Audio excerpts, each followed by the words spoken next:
Não há uma língua portuguesa, há línguas em português. E se tornou uma língua muito diversa. A nossa terra, linda terra, é filha de Portugal. Falamos a mesma língua, mas ela não é falada da mesma maneira. O que faz a memória é a palavra, a conversa familiar.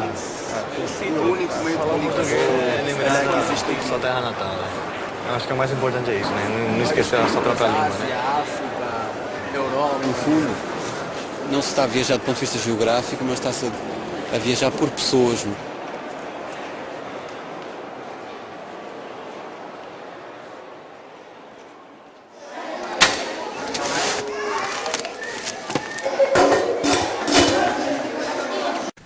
Eu acho que a língua portuguesa é hoje talvez uma das línguas europeias com maior vivacidade, com maior dinamismo.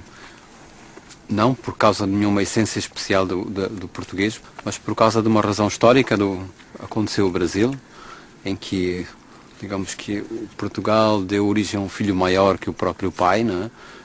A língua passou a ser gerida por outros mecanismos de cultura. Depois aconteceram os países africanos que introduziram na língua portuguesa alguns fatores de mudança, de coloração, que tornam o português hoje realmente uma língua que aceita muito, que é capaz de introduzir tonalidades e variações que enriquecem muito a língua portuguesa, não só do ponto de vista linguístico, mas quanto ela pode traduzir culturas. Foi notável, foi depois num processo histórico que está para além da língua, como é que estas culturas se mestiçaram e a certa altura o português perdeu o dono, quer dizer, ficou sem dono, felizmente, não é? E namorou no chão, e namorou na poeira do Brasil, namorou também aqui na poeira de Moçambique, quer dizer, sujou-se no sentido que o Manuel de Barros dá, sujou-se nesse sentido em que é capaz de casar com o chão. Almas vencidas, noites perdidas, sombras bizarras, namoraria, cantam rufias, choram guitarras, amor ciúme,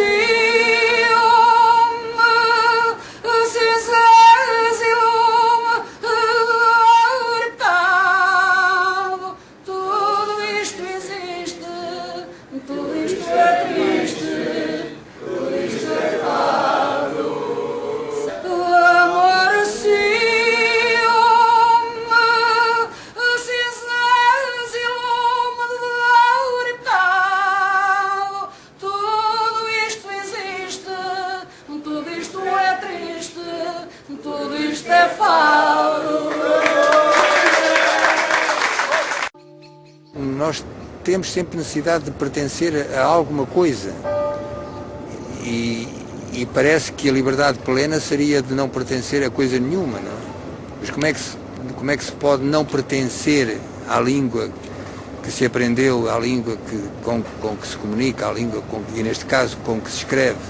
Se o leitor de livros, aquele que gosta de ler, não se limitar àquilo que se faz agora, se ele andar para trás, se ele começar do princípio, se ele pôde ler os primitivos e os grandes cronistas e depois os grandes poetas, a língua passa a ser algo mais que o mero instrumento de comunicação. Transforma-se numa mina inesgotável de beleza e de valor. Pensemos que são, no nosso caso, 8 séculos de pessoas a falar português e a escrever português. Muita coisa se perdeu, evidentemente, mas aquilo que ficou, aquilo que sobrou, aquilo que os arquivos e as bibliotecas guardam, dava para passar lá a vida inteira mergulhado na língua portuguesa. Nós, portugueses, gostamos de nos reconhecer nos brasileiros e vice-versa. Quando simpatizamos uns com os outros, e acho que isso é comum. Também não posso dizer que haja uma identificação total, porque são culturas totalmente diversas. E o Brasil é um país multicultural, não é? É enorme, como eu dizia, e penso que há tradições de culturas muito diferentes de norte a sul. Portugal também é assim, mas é um país muito mais pequeno. Mas entre Portugal e o Brasil, embora falando o mesmo idioma, eu acho que isso também é aquilo que nos liga, não é? Falarmos a mesma língua, mas ela não é falada da mesma maneira. E E penso que quando estamos nos comunicando sentimos isso, não é? Essa vontade de aproximação e ao mesmo tempo a distância que existe entre as duas maneiras de ser. Portugal foi fundado com um filho revoltado contra a mãe, não é? E se depois o Brasil ganhou a sua independência com um filho revoltado contra o pai, realmente tens aqui a descrição de como no Brasil penso que os portugueses encontraram um Portugal maior, quer dizer, puderam fazer aquilo que não podiam fazer lá e constroem uma civilização aparentemente impossível, não é? Por aí. Nós temos uma pluralidade de culturas e subculturas que Portugal não tem, pelo nosso tamanho e pela nossa história. Nós fomos colonizados por Portugal, mas recebemos vastas levas de povos de outra origem.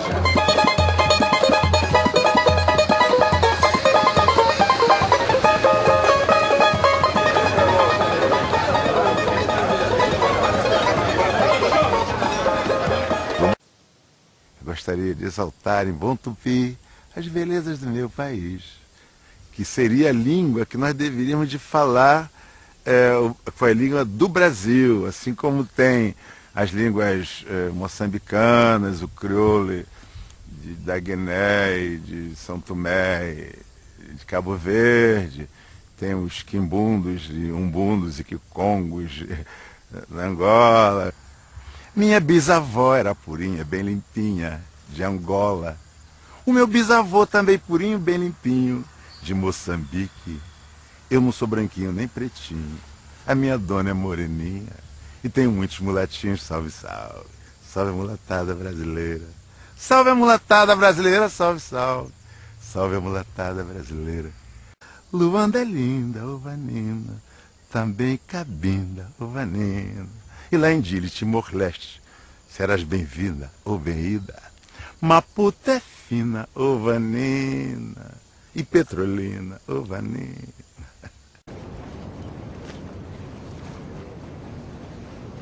Sucede às vezes, não sei se repetirá isso hoje, que quando o sol se põe, quando o sol desaparece, o vento, que neste caso há um pouco de vento, o vento para.